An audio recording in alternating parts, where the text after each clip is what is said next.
अहिल्यानगर जिल्ह्यातील जामखेड येथून गेल्या 20 वर्षांची परंपरा जपत धनेगावच्या धाकट्या पंढरीकडे पायी दिंडी उत्साहात रवाना झाली। मधुकर आबा राळेभात मित्रमंडळाच्या पुढाकारातून निघालेल्या या दिंडीत शेकडो वारकरी सहभागी झाले। श्रीकृष्ण मंदिर, श्रीकृष्ण नगर आणि मोरे वस्ती येथून दिंडीचे प्रस्थान झाले। भगवे पताके, टाळकरी, भजन मंडळे आणि पारंपरिक वेशभूषेतील वारकऱ्यांमुळे परिसर भक्तिमय झाला।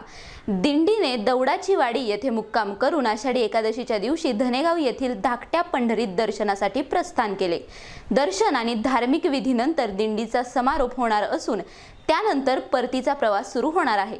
या आयोजनासाठी आबासाहेब वीर, दिगंबर चव्हाण, पवन राळेभात, अमित जाधव, महालिंग कोरे, ॲडव्होकेट अमृत राळेभात, संदीप राळेभात, सूरज राळेभात, नागार्जुन राळेभात आणि अनिल अडाले यांनी विशेष परिश्रम घेतले। 20वे वर्ष आहे। गेल्या 20 वर्षापासून सातत्याने धाकट्या पंढरीला जाण्याचा मान जामखेडकरांना मिळालेला आहे। जामखेड आणि जामखेड परिसरातील अनेक दिंड्या त्या ठिकाणी येतात।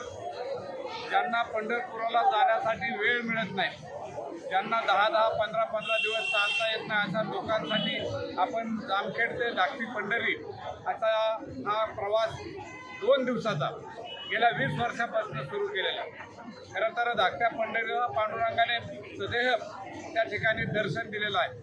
त्या ठिकाणच्या माईसाहेब म्हणून मोठ्या संत होऊन गेलेल्या आहेत। त्यांच्या भेटीसाठी पांडुरंगाने त्या ठिकाणी स्वतः दर्शन दिलेलं आहे आणि म्हणून त्या गावाला धाकटी पंढरी असं म्हणतात। आपल्या तालुक्यातील ही धाकटी पंढरी एक मोठं देवस्थान असलेलं किंवा मोठं वैभव लाभलेले हे गाव आहे आणि निश्चित त्या गावी गेल्यानंतर पंढरपूरला गेल्यासारखं आपल्याला वाटतं आणि पंढरपुराला जाण्याचा अनुभव धाकट्या पंढरीला गेल्यानंतर मिळतो। त्याही ठिकाणी पंढरपूरसारखे वाळवंटात लोक फुगड्या खेळतात, टाळ खेळतात, मृदंग खेळतात, भारुड होतात आणि संत नामामध्ये सर्व त्या ठिकाणी विरून जातात। अशा पद्धतीने ही धाकट्या पंढरीची दिंडी आपण चालवतो। याही वर्षी बऱ्याचशा प्रमाणात वारकरी या धाकट्या पंढरीला येतील। लाखाच्या वर त्या ठिकाणी वारकरी जमा होतात। निश्चित एक तालुक्याचा वैभव म्हणून धाकट्या पंढरीकडे पाहिलं जाईल आणि ही पंढरी विकसित झाल्याशिवाय राहणार नाही। नंदू परदेशी, NTV न्यूज मराठी, जामखेड, अहिल्यानगर।